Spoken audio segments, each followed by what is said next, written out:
Madame la Première Dame, Monsieur le Président du Sénat de la République, Monsieur le Vice-président de la Cour de cassation, Monsieur le Président de la Commission interaméricaine des droits humains, Madame la Présidente sortante de la CIDH, Mesdames, Messieurs les commissaires de la CIDH, Mesdames, Messieurs les membres de la délégation de la CIDH, Monsieur le ministre des Affaires étrangères et des cultes, Monsieur le ministre de la Justice et de la Sécurité publique, Mesdames, Messieurs les membres du gouvernement de la République, Monsieur le représentant spécial de l'OEA en Haïti, Monsieur le maire de Pétionville, Monsieur le protecteur du citoyen, Mesdames, Messieurs les membres du corps diplomatique, Madame la représentante spéciale du secrétaire général de l'ONU en Haïti, Mesdames, Messieurs les représentants du bureau intégré des Nations Unies en Haïti, Mesdames, Messieurs les représentants du système des Nations Unies en Haïti, Mesdames, Messieurs les représentants des divers tribunaux de la République, Mesdames, Messieurs les représentants des organisations de droits humains, Mesdames, Messieurs les représentants des organisations de la société civile, Mesdames, Messieurs les représentants de la presse parlée, écrite et télévisée, Mesdames, Messieurs,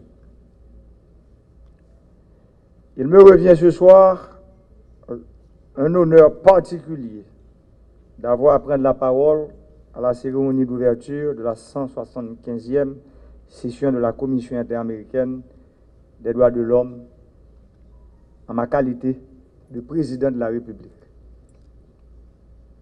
À cet honneur est associé un sentiment de satisfaction de voir la 175e session planifiée depuis plusieurs mois se lancer ici, en Haïti, avec l'espoir que sa réalisation atteindra les objectifs fixés. Je remercie la Commission interaméricaine des droits de l'homme d'avoir accepté de tenir ses audiences publiques en Haïti cette année, malgré les difficultés de toutes sortes que le pays a connues. Haïti reste et demeure une terre d'hospitalité ouverte au reste du monde. Mon administration connaît l'importance de la construction de l'état de droit. Et c'est ce qui nous a conduit à consolider nos rapports avec la CIDH. Nous reconnaissons en cette institution l'un des pôles de coopération significatifs pour rapprocher Haïti avec plus d'une trentaine de pays indépendants de l'Amérique. Mon administration a également toujours privilégié la coopération agissante et constructive ainsi qu'une politique de bon voisinage. Ainsi, nous avons pu faire des échanges fructueux à tous les niveaux et dans une atmosphère de respect mutuel. La tenue de ces audiences en Haïti est la preuve que le gouvernement haïtien est ouvert en matière de promotion et de protection des droits de chaque Haïtien et de chaque Haïtienne ou de toute autre personne qui réside dans mon pays. Je voudrais exprimer en mon nom propre et en celui du gouvernement mes propos de chaleureuse bienvenue à l'endroit des honorables membres des différentes délégations emmenées par la CIDH. Nous leur disons notre joie sans mélange de les accueillir ici. Nous leur saurions gré de transmettre à son Excellence M. Luis Almagro notre gratitude pour cette manifestation de solidarité qui devient la marque distinctive des rapports entre les différents peuples de l'Amérique. En matière de droits de la personne, les défis que confronte la société haïtienne résultent plutôt des faiblesses institutionnelles manifestes datant de plusieurs décennies que mon administration veut et doit corriger. Notre volonté politique pour une société plus équitable, plus juste et plus humaine et une gouvernance plus transparente demeure ferme. C'est d'ailleurs ce qui explique la coopération que le gouvernement a initiée avec l'Organisation des États américains dans la lutte contre la corruption qui, je précise et insiste, est un crime contre le développement. Pour que les Haïtiens et Haïtiennes jouissent davantage de leurs droits fondamentaux à des services de base, à des emplois décents, à l'accès à l'éducation, aux soins de santé de qualité, à l'eau potable, à un environnement sain, l'État a besoin davantage de moyens. Cela veut dire que nous devons travailler pour transformer l'État si nous voulons transformer la nation. La corruption effrénée, la fraude et l'évasion fiscale caractérisée, la contrebande privent donc la société tout entière de ressources adéquates pour donner effet à ces droits qui sont contenus dans les principaux instruments internationaux de droits de la personne dont Haïti est signataire et auxquels je renouvelle, au nom de l'État haïtien, notre engagement inébranlable. La dénonciation des violations des droits de la personne est un instrument parmi tant d'autres pour inciter les responsables de l'État à agir. Nos associations de défense et de promotion des droits humains font constamment ce travail. Mais au-delà des appels incessants et souvent justifiés adressés aux autorités, il arrive aussi trop souvent que dans la poursuite de leurs droits individuels ou collectifs, des individus et des groupes font fi du principe que l'exercice de ces droits individuels prend fin là où il porte atteinte à la jouissance des droits d'autres concitoyennes et concitoyens.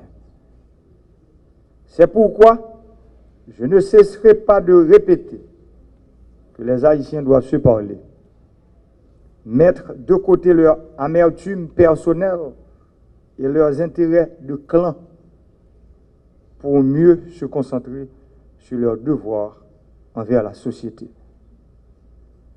Car ce sont nos frères et sœurs, parmi les plus vulnérables, qui font les frais des blocages répétés enregistrés pendant le phénomène appelé pays loc. Combien de vies ont été perdues? Combien de malades ont souffert injustement? Combien d'enfants et de jeunes n'ont pas pu aller à l'école? Combien de gens ont perdu leurs emplois? Combien de paisibles citoyens ont perdu leurs biens personnels?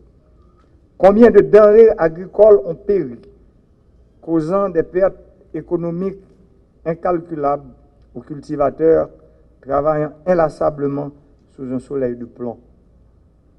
Que de prix ont augmenté? Combien d'édifices publics et de matériel de l'État, donc de la communauté tout entière, et qui doivent être remplacés avec les maigres ressources existantes, ont été incendiés? Peut-on exiger le respect de ces droits en violant les droits d'autrui? Mesdames, Messieurs, la réponse à toutes ces questions réside dans la volonté de privilégier l'entente civique et citoyenne, l'impératif absolu est de poursuivre le dialogue interhaïtien afin de poser les problèmes de fond qui perdurent dans la société depuis les 216 ans d'existence de la nation. C'est pourquoi je renouvelle mon appel à toutes et à tous, à vous, mes compatriotes, transcender les clivages pour offrir aux jeunes et aux générations futures un avenir meilleur que ce suicide collectif annoncé. La sagesse, le sens du pardon et de la tolérance nous l'exigent.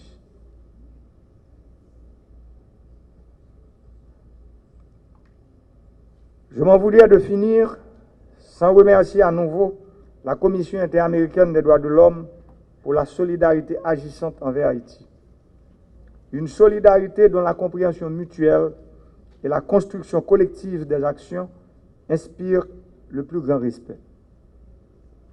Cette solidarité a connu son expression la plus éloquente, tant par les diverses interventions de l'OEA dans les crises politiques que par les prises de position d'Haïti au sein de l'organisation sur les dossiers brûlants de la région. Dans le cadre de la crise politique qui secoue Haïti depuis déjà 2 ans, avec la bienveillante implication de la CIDH, mon administration tient à souligner les retombées positives de la mission du 17 au 21 décembre 2019 qui se déclinent en des initiatives pertinentes, à savoir la réactivation et le renforcement du Comité interministériel des droits de la personne, le CIDP, la formation d'une table de dialogue sur les politiques publiques des droits de l'homme. 2 sous-comités ont été créés à cet effet pour discuter d'une part sur les problèmes des droits économiques, sociaux et culturels et d'autre part sur les questions des droits civils et politiques. La disposition exprimée par la CIDH pour former des fonctionnaires du gouvernement haïtien, des agents du bureau du protecteur du citoyen et des acteurs de la société civile sur le système interaméricain des droits de l'homme, la disposition de fournir aussi une assistance technique au gouvernement pour la mise en œuvre du plan national des droits de l'homme qui sera lancé d'ici la fin de ce trimestre. Il s'agira en effet pour nous d'explorer un nouveau versant de coopération qui revêt pour Haïti un intérêt tout particulier au regard des stratégies que l'État est en train de mettre en route pour la construction d'un État de droit fort. Madame la présidente de la CIDH, Mesdames, Messieurs les commissaires de la CIDH, Monsieur le Président, Mesdames, Messieurs membres des délégations, Mesdames, Messieurs, Haïti m'a connaît avec OEA depuis 1948.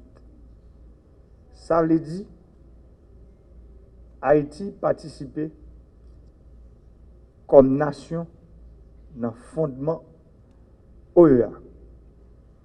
Haïti m'a connaît tout avec CIDH et nous suivons pas à pas toute démarche gros organisation ça qui renforce les relations différents peuples dans l'Amérique là sous question respect droit monde. C'est un devoir solidarité nation avec nation, peuple avec peuple pour Haïti accueillir 175e session CIDH la CAI sorti 2 pour arriver 8 mars. C'est plus qu'un devoir, c'est une responsabilité. C'est tout peuple haïtien qui mélange voix avec PAM, avec voix tout membre gouvernement pour dire tout membre délégation bienvenue nous la CAI nous. Bonne participation à tous et à toutes. Je vous remercie.